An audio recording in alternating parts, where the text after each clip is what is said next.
Your final game of pre-season, what are your reflections?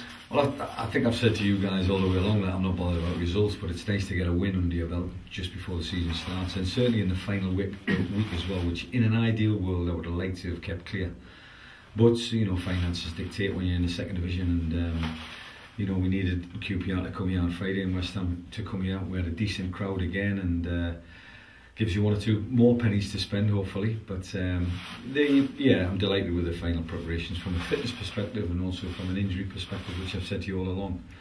It was a good test. The under-21s, which West Ham sent along, were, you know, I've watched them probably 2 or 3 times last year and once or twice this year as well. There's a lot of good players in amongst their teams, and I think they did test us, no doubt about it. You know, they did ask questions of our team, but you know, bottom line is our team was a mixture of 1 or 2 old ones, 1 or 2 young ones, and 1 or 2 trailers. So it certainly wasn't Southend United, but hopefully 1 or 2 of them will be joining us to make it a Southend United.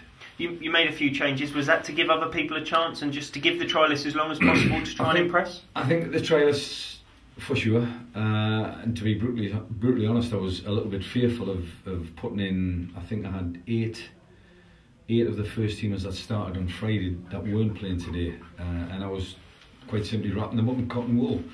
They'll have a session on the training ground tomorrow. Andy Durso's coming in to talk about referee and rule changes and address that situation. So Andy's going to come in to probably referee a 6v6 and talk to people about offside rule, etc, etc. I think it's a new interpretation of the law, which we're all in the grey, a little bit in the dark.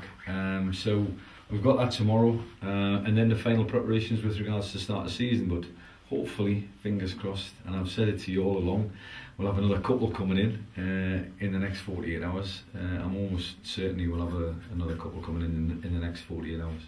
Barry Core.